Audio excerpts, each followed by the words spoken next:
Hey guys, how's it going? So, the Epic 7 Major Awaken update came out tonight, and we've had Rise in the past, which was a huge deal. It made the Moonlight selector, and also revamped the Penguin system and a bunch of other stuff. It was a huge deal, right? So this is kind of the next step of that, which is the Awaken update. So this is all stuff that's happening in April, so you know, we gotta wait a month for it, but a lot of it is pretty big things, a lot of questions answered, but there's some concerns brought up with some of the things that they talk about, or rather that they don't talk about, that I'll talk about later. But I kind of wanted to talk about some of the things here and my thoughts about them. So to start, they have the new E7 World Championships, I mean the trophy, whatever. E7 World Championships is good. A lot of exposure for the game, or just showing hype. I don't know if I'd really say this game is much of an esport, since there's pay-to-win elements, and, you know, so much RNG too. Can always make it so maybe the best person doesn't always win. It's nice, it's cool things. I'm glad that they're doing it. It's interesting they're doubling the grand prize. That's great, I think. And they're apparently going to get some professional casters or something. I hope that they actually understand the game, but I guess we'll see what happens, right? None of this stuff is super important to me, I feel.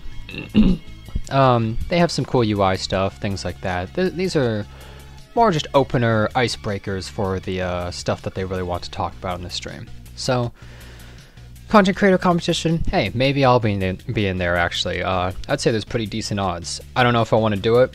Last tournament I did went pretty well, but hey, who knows, right? Some minor things here. This is the first thing that I thought was very interesting. I think a lot of the things in this update help bridge the gap between newer players getting to mid-game or end-game, right? Really helping them out. And I think this is one of the first things that's a really big deal.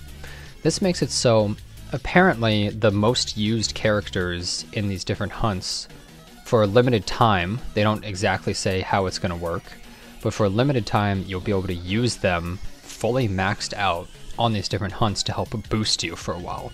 And they also have an event where you can possibly get stuff like Daydream Jokers, Molagoras, and Wisdom Gaze, I think they're called, from Hall of Trials. All stuff that newer players need, so that's great. I like that idea. Getting players into hunts faster, amazing. I don't think anyone could say anything bad about that. And this is the event. Going to be getting a lot of stuff, a bunch of Molagoras in total from all these things and these challenges you do, up to 100 Molagoras. That's not a petty sum, that's almost 3 entire characters maxed out. Kind of huge deal.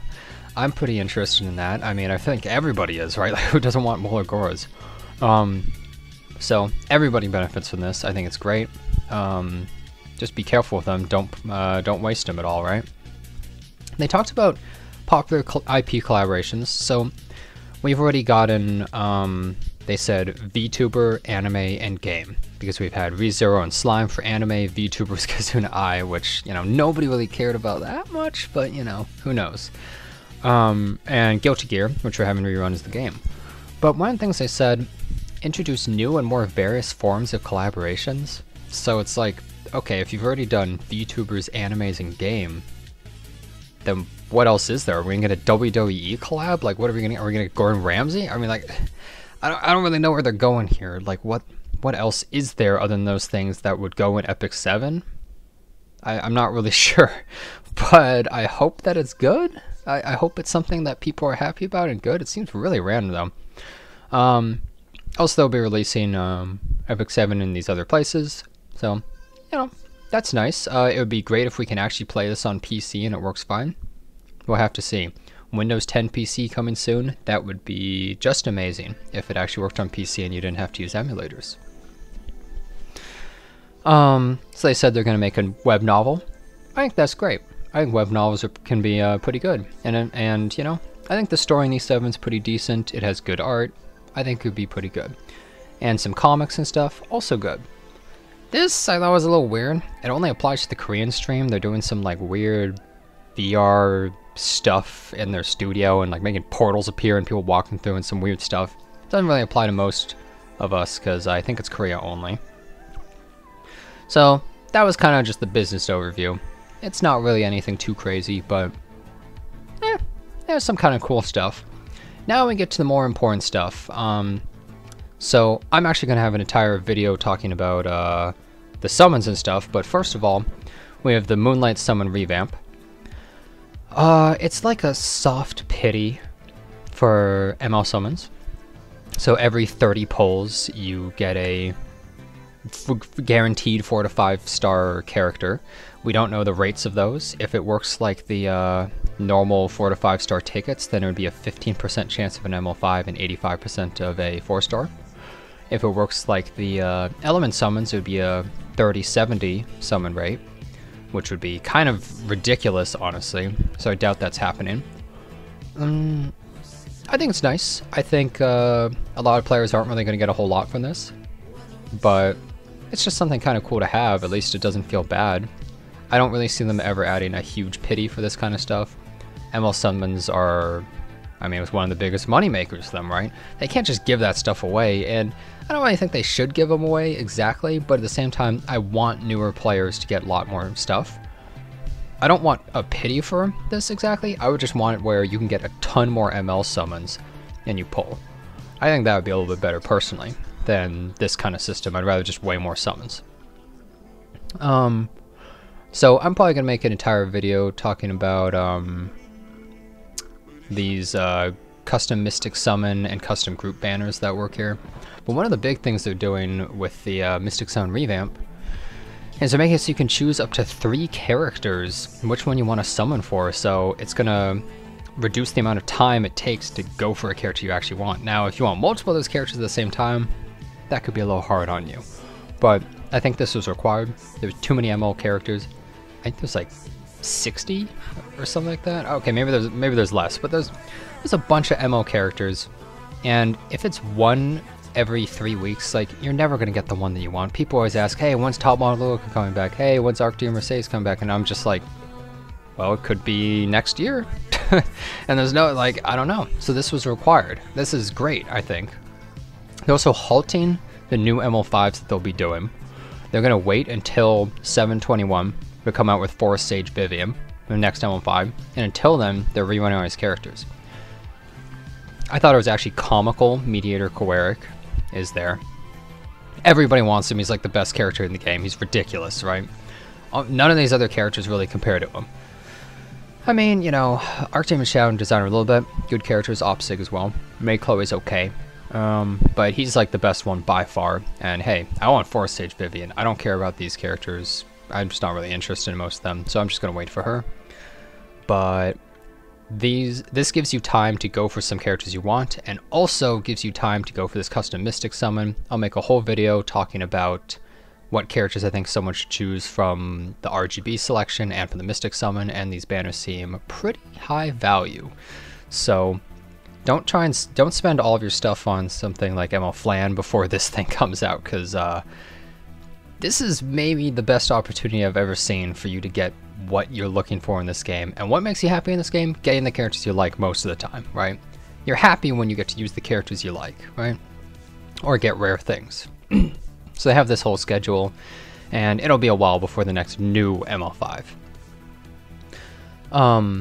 It's also possible that the new ML5 will come with a new 4-star, as they teased in the video. It could be a new C-Dom. That would be interesting. Challenger Dominion. We already know this. 2 new pre-bans for RTA, but this is stuff that's important. RTA, I would consider the lifeblood of the game in a lot of ways, and the community. So they're changing Battle Frenzy as well, and they mentioned in this other post. This is something that's really important. So they're actually going to be trying it in the preseason. Thank God. Finally, they're trying stuff in the preseason before the actual season. Isn't that the whole point of the preseason, is to test things? So this new thing is when a Covenant hero, so RGB, character is attacked by an element they are resistant against. So let's say you have a water unit hit by a fire unit. Damage received and any additional damage caused by the attack decreases by 30%. I don't know how I feel about this. It actually, I mean, we don't know how this frenzy works. Does it start at 30%? Does it go up slowly as the match goes on? We're not entirely sure. I'm not a huge fan of this, honestly. I think it just makes it so your opponent picks a blue unit, you go, okay, I'll pick a green unit. Your opponent picks a green unit, you're like, okay, I'll pick a red unit. And it feels like you're just looking more at the color typings rather than anything else, I feel, because that's kind of what happened during the Red and Violet meta. So I'm a little bit concerned about that, but they said they will be kind of talking with us and listening to opinions on this Battle Frenzy system and whether they should change it. The other thing, now this is really strange, when eliminating an enemy with an attack increases combat readiness of all allies by 15%, and it's like once per attack. So if you AoE and kill 3 people, you don't get 3 15% pushes, you get 1. Feels like it mostly benefits Cleave, but also benefits characters like Hua-Young and Rimuru, who they just kill a unit like instantly. They just one-shot a unit and then you push your team. It really benefits those units as well. I don't really understand this. It's very odd. It feels like a Sashi-Than's artifact given to the entire team. Seems completely random. I just don't really get it. I don't really know why they're doing such a weird thing. Both of these are such strange things. I'm not really sure if that's how Battle Frenzy should be.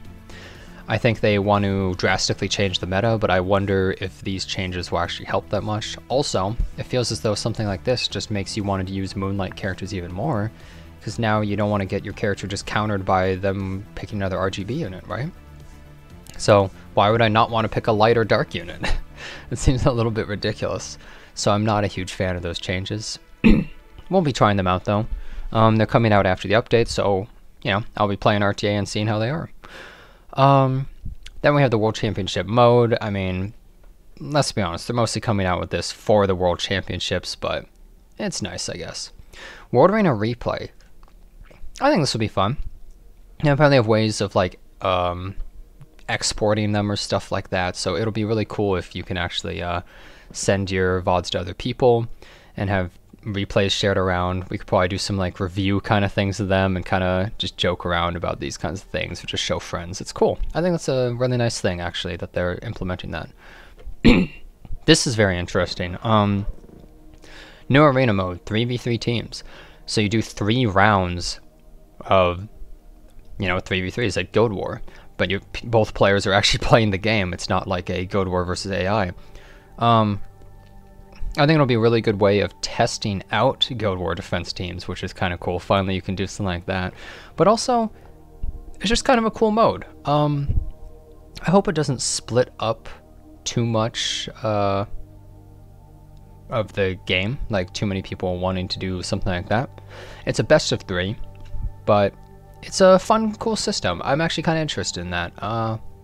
Because the 3v3 meta is actually way different than 4v4. It's so wildly different. So we'll see what happens. It's during the 3rd quarter though, gonna be a while away. A lot of this stuff is kind of down the line 2nd or 3rd quarter, so we might have to wait. This is stuff that I think is really big. Very happy about changes like this. Equipment is one of the biggest gripes of the game. Completely understand it. It's a pain in the ass. Nobody is really all that happy with the gear system all the time unless they're a mega whale, and even then it's annoying. So, apparently every certain amount of crafts, you'll have mileage that you can use to craft epic pieces of gear automatically. That's amazing. And you even get to choose the set. Absolutely amazing. Way overdue. This is exactly what we need. This is going to help gearing a ton. Like, this is a huge deal, actually. Now, if you do a whole hunt event, you might actually be able to choose like a few epic pieces of gear for exactly what you're looking for of the set you're looking for. You could do that for necks and rings. That's a huge deal. That's a really, really big deal. I've gone through so many hunt events and gotten nothing. But if I had this the whole time, that's a big deal. They're probably not going to retroactively give anything, but I think this is really good for all players. Amazing change. Really, really glad that they're doing this. It helps everybody just at all levels, really. Newer players catch up to older players get some nice pieces of gear for some of their characters. It's great. Then they're doing some nice little UI things, basically just showing like, oh, you know, gonna show which stat you got and how much you got. It's nice little things like that, right? Nothing crazy. Equipment management revamp. They have something where you can like auto-equip gear to a character. I don't know how much you really want to do that. You probably want to customize it somewhat, but it does have a little sliders and stuff like that. It's kind of like a Fribbles optimizer type thing. it might actually work pretty well and be helpful for newer players especially. So it's kind of nice. I'm glad that they have something like that. I think it's a good idea overall, right? Adventure revamp. So episode 3 nerfed. I think that's good. A lot of players have trouble with it. You know, you want to beat episode 3 to get your selective summons, right? Episode 4, decrease in difficulty in Aiden's mission. Okay, sure, why not? This is something I think is good. Urgent missions right now kind of suck. There's a few that are okay to run, but they take a long time, and the rewards really aren't that amazing. They're going to be increasing their rewards, making them not so damn difficult, and I think that's good, because right now urgent missions feel like kind of a waste. Like, they're just wasted potential, so that's good. I'm glad they're going to be adding all that stuff. Oh yeah, one thing they're also going to do is make it so all AP is just combined. So in unrecorded history, if you get some AP in one area, you can go to another one's shop and get that item. So good. That's all just good stuff. They're going to be pushing back the next episode, episode 5. They've been doing like one per year usually. They're pushing it back, and what they're going to be doing is making a bunch of other story stuff for like ML characters and things like that. Okay, that's nice. Force of Souls revamp, you get a mola per week from it, and you're able to make penguins and dogs and stuff at the same time. Okay, that's good. I think this is nice. No more Molagora seeds, they just get turned into molas. Don't worry, you didn't lose anything. This is a big deal. This is definitely a really big deal. Grace of Unity. So, it seems to be that if you place an experienced hero with an inexperienced one, the inexperienced hero acquires growth tier equal to that of the experienced one. So apparently, let's say you have RB and Furious hanging out here, 6-star plus 15, and you put a level 5 Surma in your party, she'll be buffed up to the strength of those characters. And I think they said that this works in Arena and PvE, maybe not RTA though, right? But that's a huge deal, because that means you can actually try out these characters. You could put gear on them, try a bunch of things out to see if it's actually worthwhile building that character.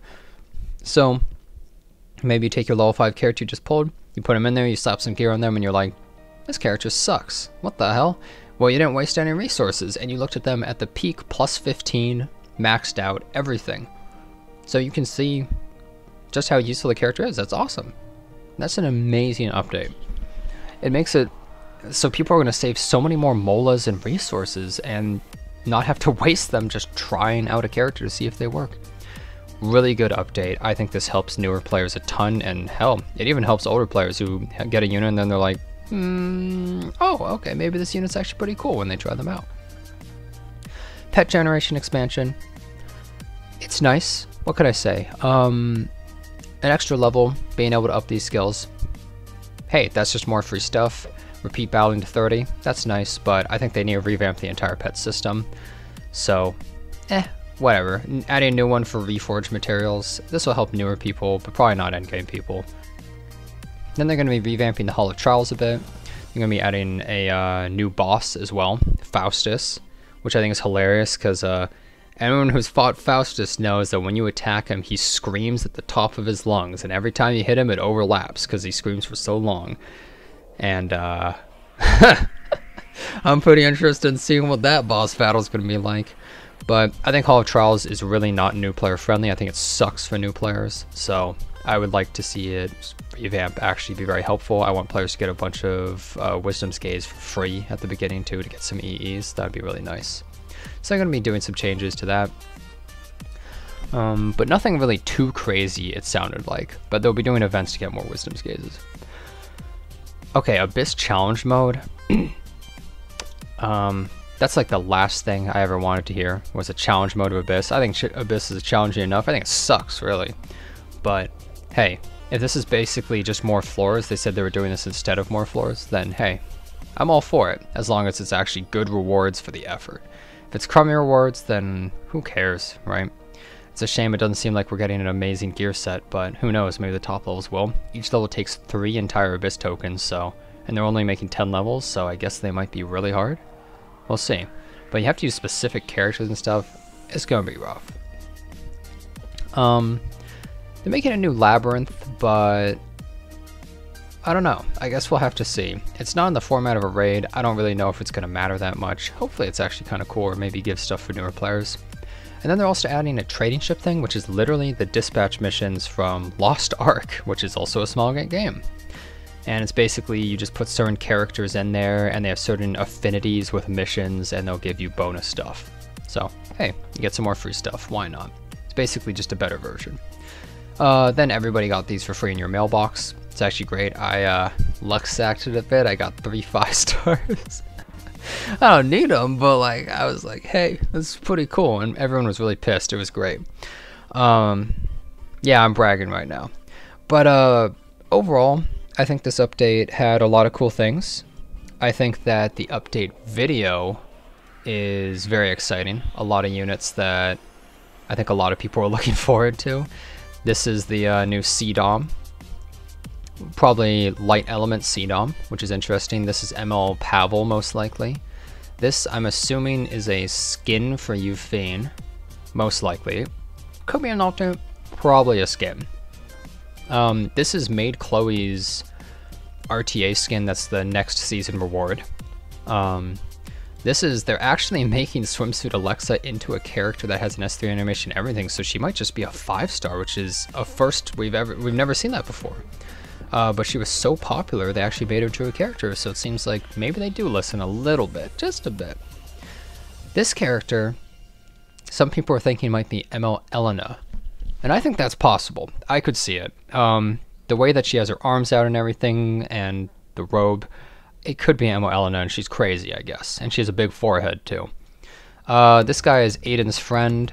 He has a pretty cool S3 animation. He kills a bunch of poor little harmless sandbags that are just hanging out and smiling, so that's kind of messed up, but, you know, he seems kind of cool. Lua is a character I've been looking forward to for a while. Very excited for her. I'm glad they showed her here. She's not just going to be a shop merchant somewhere, so very exciting to me. This character is interesting. They're very thick. At first I thought they were ML Vivian, but ML Vivian gets shown right after, and I'm like, wait a second, who is this? I think she might be some evil elf person for the next part of the story or something that was teased. Her S3 animation is pretty amazing. It looks pretty cool, and this is the unfinished version, so it's gonna look amazing. And then we got ML Vivian, right? I almost think the skin might look better. The skin is really good for Vivian, but ML Vivian also looks pretty good. So she's gonna be the next new ML5 after ML Flan, but we're gonna have to wait months for her, because they're halting all new ML5s.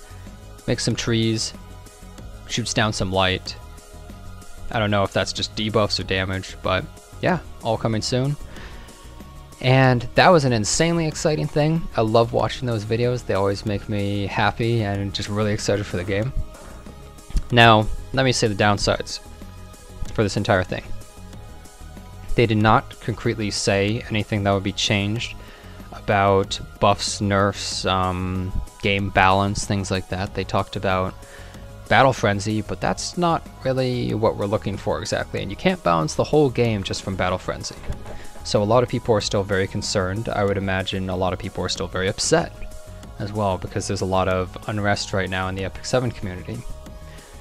I really hope that they start showing off some stuff soon, because I found with Smilegate, I don't really care what they're saying, I care what they're doing. I think actions speak a lot louder than words when it comes to Smilegate, and they like to say, oh, we listen, or we'll be working on this thing, and then they just don't really deliver, and they make characters like Ammo Lilius and Angel of Light, and then you're wondering, okay, have they ever played the game before? The answer is no, by the way, it's pretty obvious. So let's hope that they actually start doing things. Maybe that's a bit too optimistic, but I think that all of this stuff is very cool. I think it'll help a lot of players. I think it's exciting. I think there's so many good things about it. The last thing I want to see is them have all these cool things and then do nothing about the balance of the game and have it all just go downhill. So I really hope that they're actually changing some good things in the near future. I really want to believe in them, but sometimes it can be a little bit difficult when you keep waiting and waiting and waiting, and then they just never do. So let's all hope that they're actually going to do that. And yeah, I'm going to be putting out a video also on what characters to pull on the RGB and ML banners that you get to choose characters from, which is pretty amazing. I'm really glad they're doing that. And so I would recommend saving for those. And thanks a bunch for watching. I really appreciate it. I'll see you next time.